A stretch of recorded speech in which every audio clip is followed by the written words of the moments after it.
역대상 19장 오늘 1절에서 7절까지 말씀 보겠습니다. 1절에서 7절까지 같이 읽습니다. 시작. 그 후에 암몬 자손의 왕 나하스가 죽고 그의 아들이 대신하여 왕이 되니 다윗이 이르되 한운의 아버지 나하스가 전에 내게 호의를 베풀었으니 이제 내가 그의 아들 한운에게 호의를 베풀리라 하고 사절들을 보내서 그의 아버지 죽음을 문상하게 하니라. 다윗의 신하들이 암몬 자손의 땅에 이르러 한운에게 나아가 문상하며 암몬 자손의 방백들이 한운에게 말하되 왕은 다윗이 좁은 사절을 보낸 것이 왕의 부친을 존경함인 줄로 여기시나이까. 그의 신하들이 왕에게 나온 것이 이 땅을 엿보고 정탐하여 전복시키고자 함이 아니니까 하는지라. 한운이 이에 다윗의 신하들을 잡아 그들의 수염을 깎고 그 이복을 볼기 중간까지 자르고 돌려보내매 어떤 사람이 다윗에게 가서 그 사람들이 당한 일을 말하니라. 그 사람들이 심히 부끄러워하므로 다윗이 그들을 맞으러 보내 왕이 이르기를 너희는 수염이 자라기까지 여리고에 머물다가 돌아오라 하니라. 암몬 자손이 자기가 다윗에게 밉게 한 줄을 안지라. 한운과 암몬 자손은 더불어 은 1000달란트를 아람 나하라임과 아람 마아가의 소바에 보내 병거와 마병을 상례되 곧 병거 32,000대와 마아가 왕과 그의 군대를 고용하였더니 그들이 와서 메드바 앞에 진침해 암몬 자손이 그 모든 성읍으로부터 모여와서 싸우려 한지라. 아멘. 여기까지입니다. 오늘 사건은 보면 다윗이 암몬과의 관계를 어떻게 가져가는지를 보게 됩니다. 주변과의 정벌 전쟁, 일종의 정복 전쟁이 계속되지만은 다윗은 그중에서 특별히 이 암몬을 배려하는 것을 보게 됩니다. 그 이유는 그가 어려운 시절에 아마도 암몬 왕에게 특별한 어떤 혜택을 입었거나 신세를 진 거죠. 우리말로 하면. 그 신세를 진 것, 은혜를 받은 것, 그걸 기억했기 때문에 그는 이 암몬을 다른 나라들과 같이 여기지 않습니다. 내게 호의를 베풀었던 것을 기억하고 그 호의를 되돌려주기 위해서, 되갚기 위해서 나름대로 배려한 것이죠. 그래서 오늘 이 1절, 2절 다시 보면은 이렇게 되어 있습니다. 같이 한번 더 읽겠습니다. 시작. 그 후에 암몬 자손의 왕 나하스가 죽고 그의 아들이 대신하여 왕이 되니 다윗이 이르되 한운의 아버지 나하스가 전에 내게 호의를 베풀었으니 이제 내가 그의 아들 한운에게 호의를 베풀리라 하고 사절들을 보내서 그의 아버지 죽음을 문상하게 하니라.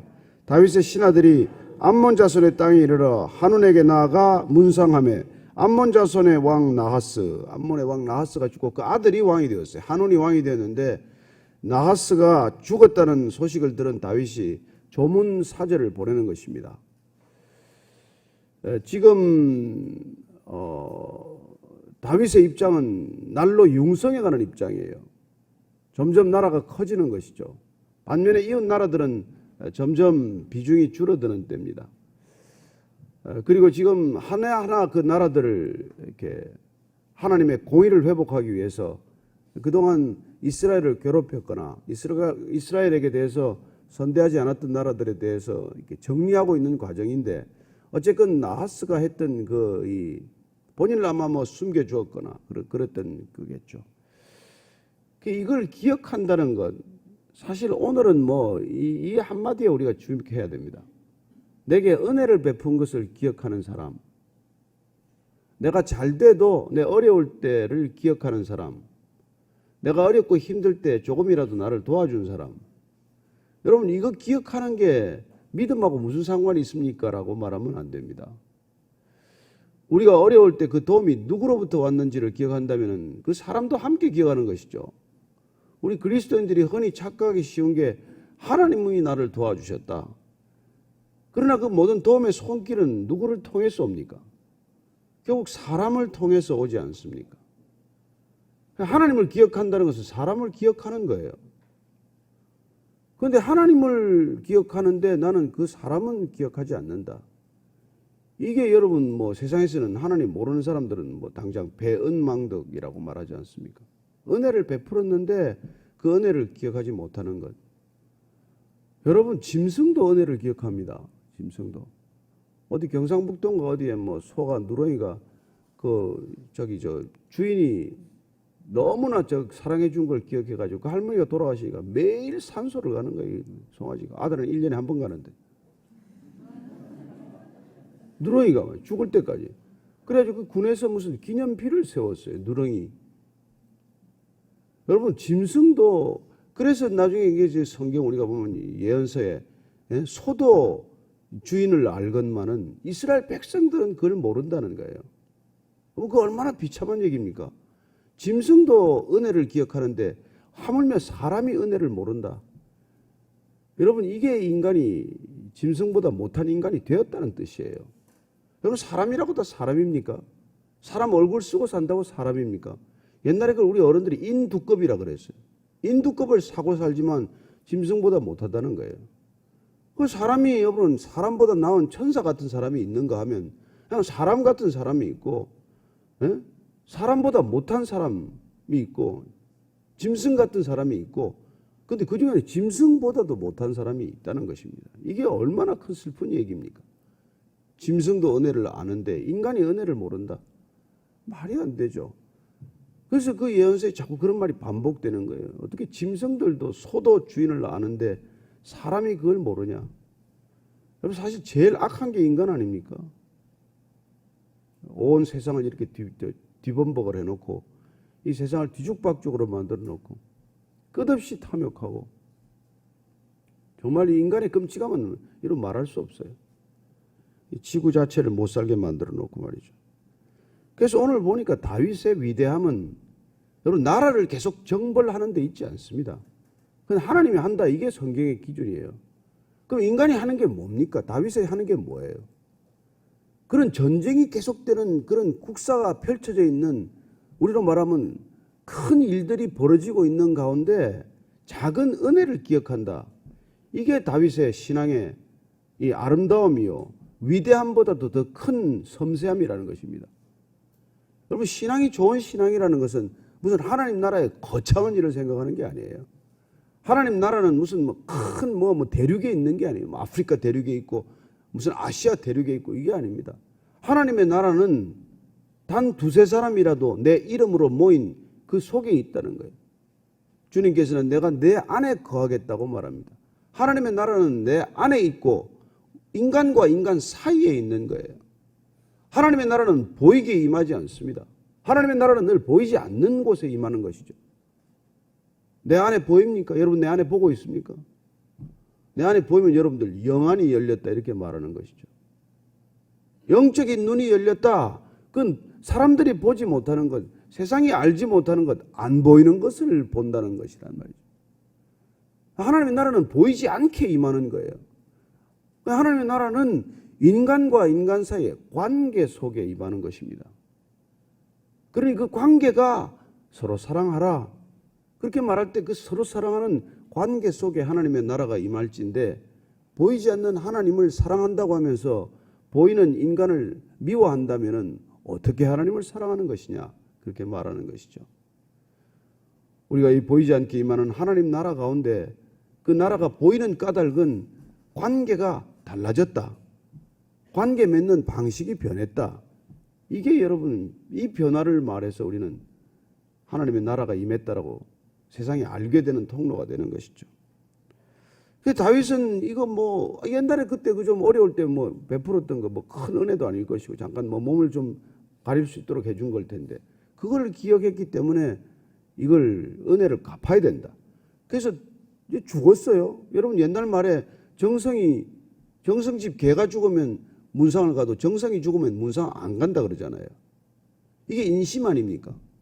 사람들이 힘이 좀 생기면 줄을 섰다가 힘이 갓건 떨어지면 그 집에 누가 가기를 합니까? 그 사람 때문에 혹시 피해가 올까 싶어 설설 피하는 게 인간인데 얼마나 비굴하냐 이 말이에요.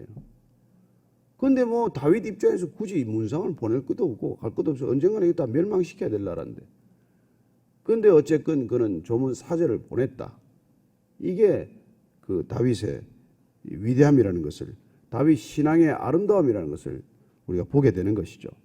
그래서 이제 문제는 보냈는데 이 아버지의 아들 한운이라는 작자가 어떻게 이 조문사제를 대했는지가 기록이 되어 있습니다. 자, 3절 이하를 읽습니다. 시작.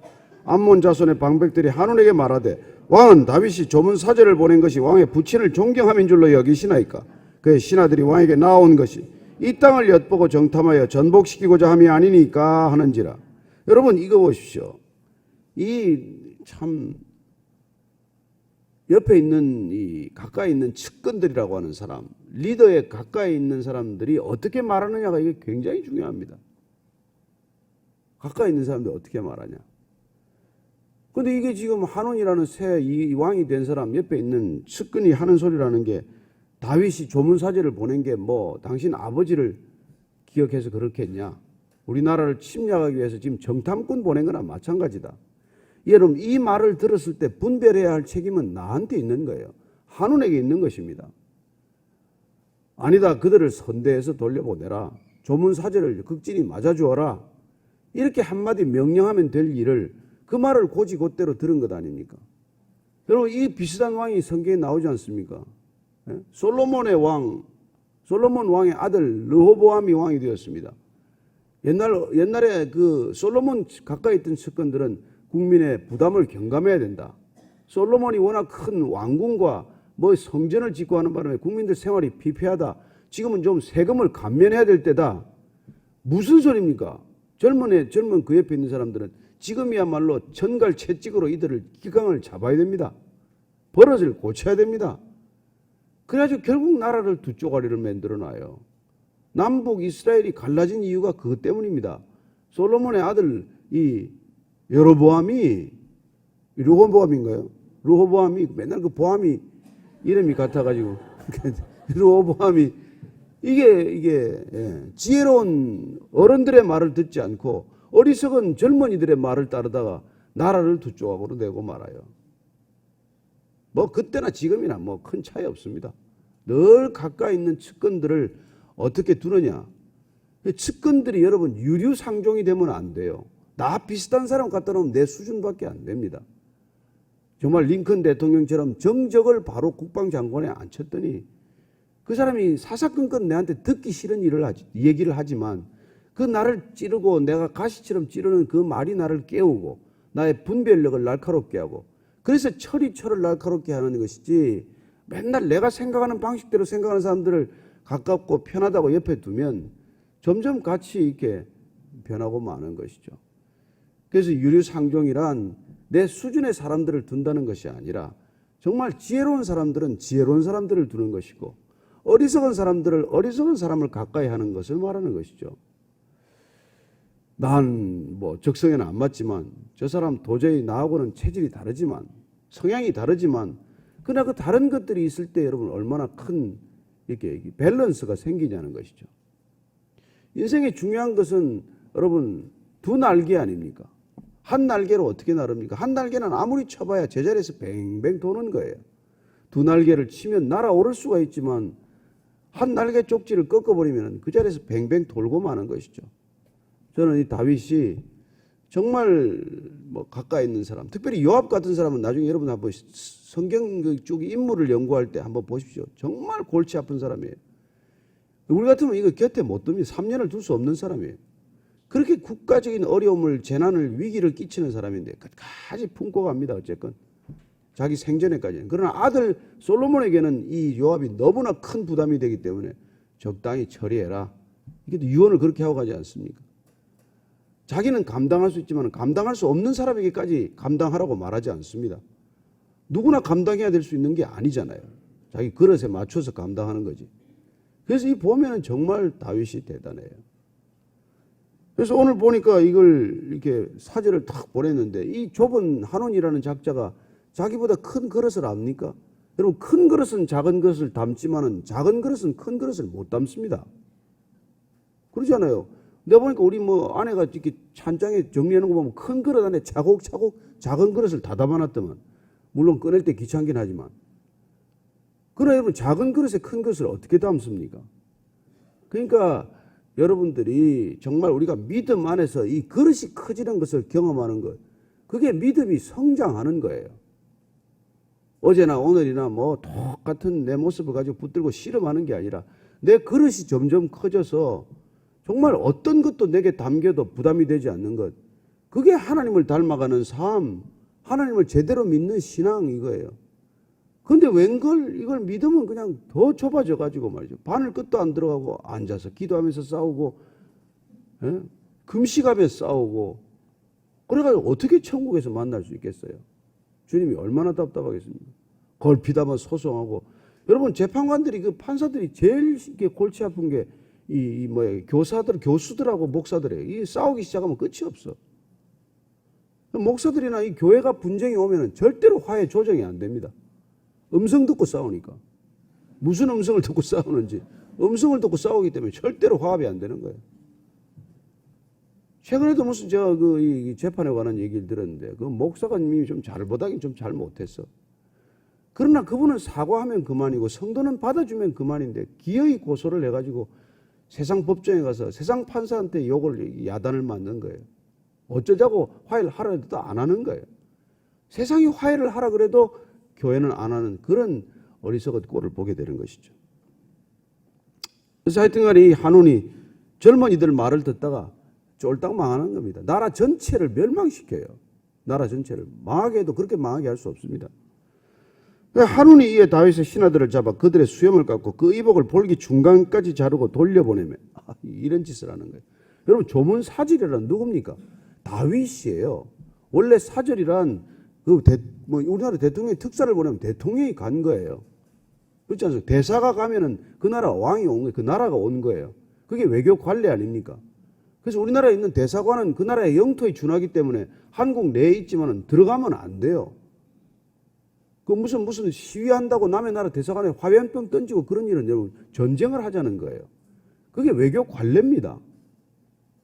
그런데 이 사절을 갖다 그냥 수염을 깎는다. 그 당시에는 여러분 수염 이거 깎는 거는 목 자르는 거예요. 내 존재 전체를 수치를 주는 겁니다.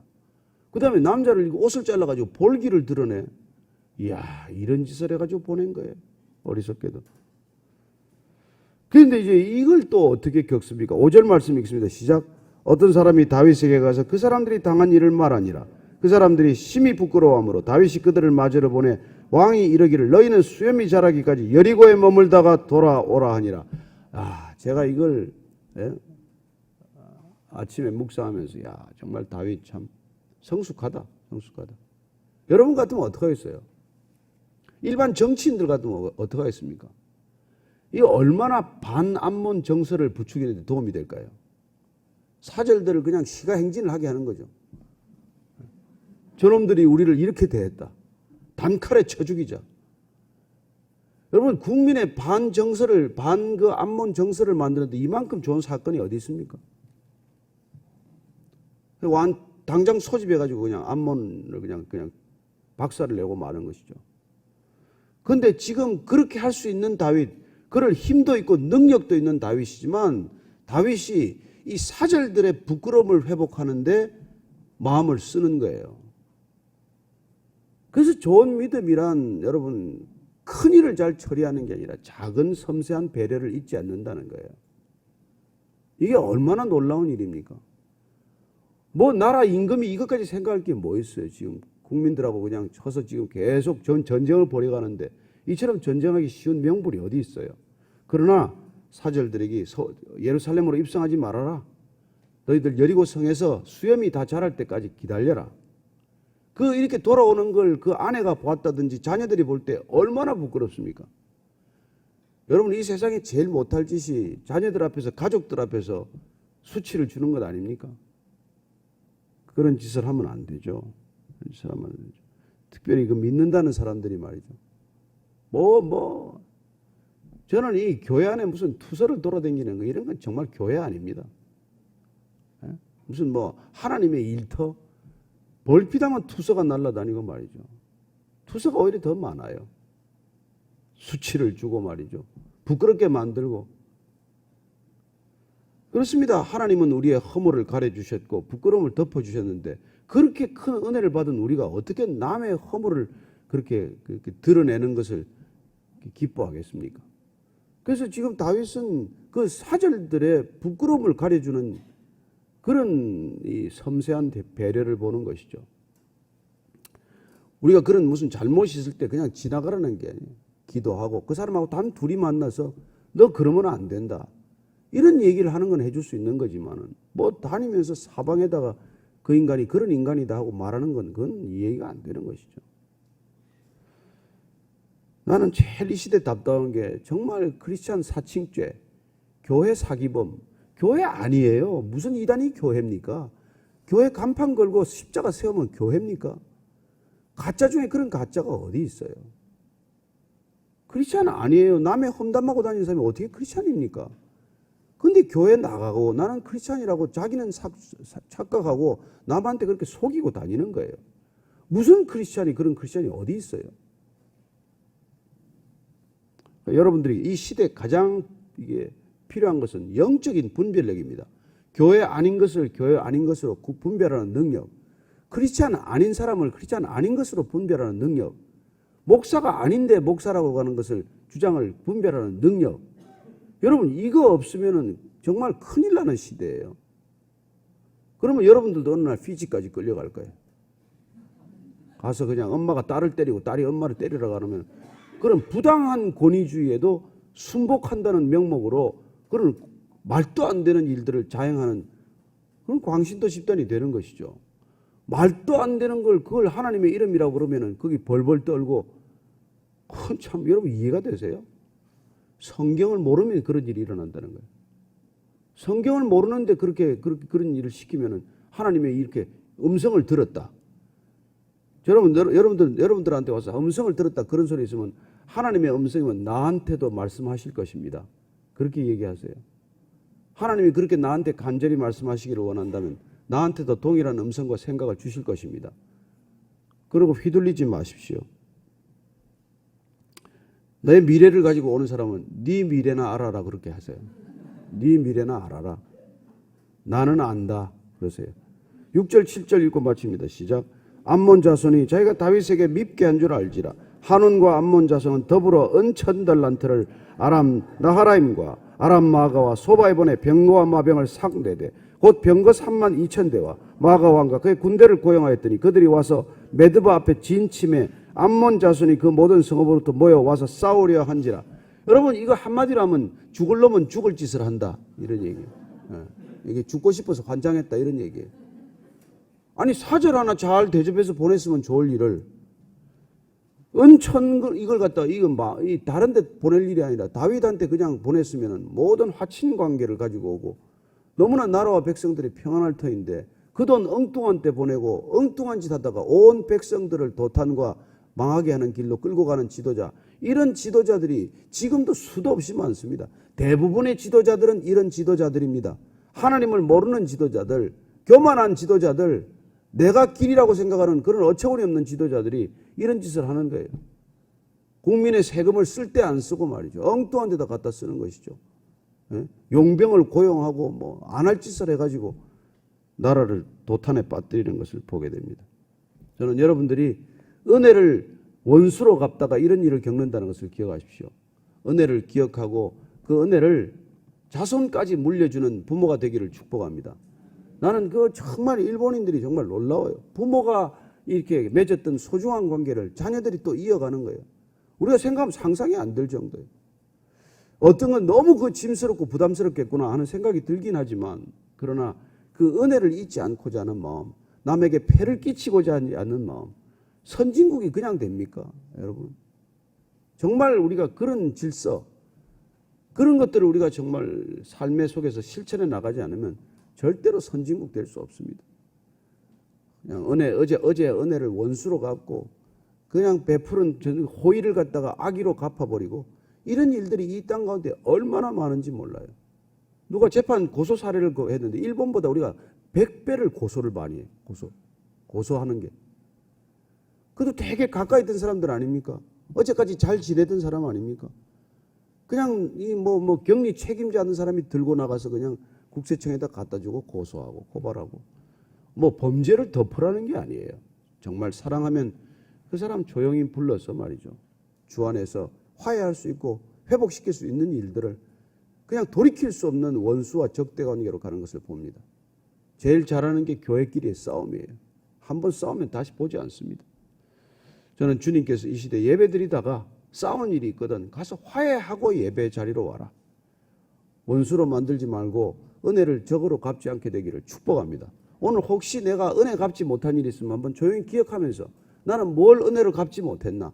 나는 그 사람이 베푼 호의를 왜 까마득히 잊고 있나? 그거 한번 생각하는 아침이 되게 하십시다. 같이 한번 기도하십시다. 하나님 아버지, 참 받은 은혜가 많습니다. 하나님께서 정말 조건 없이 까닭 없이 베풀어 주셨지만 그 모든 은혜가 사람들의 손길을 통해 왔다는 것 기억합니다.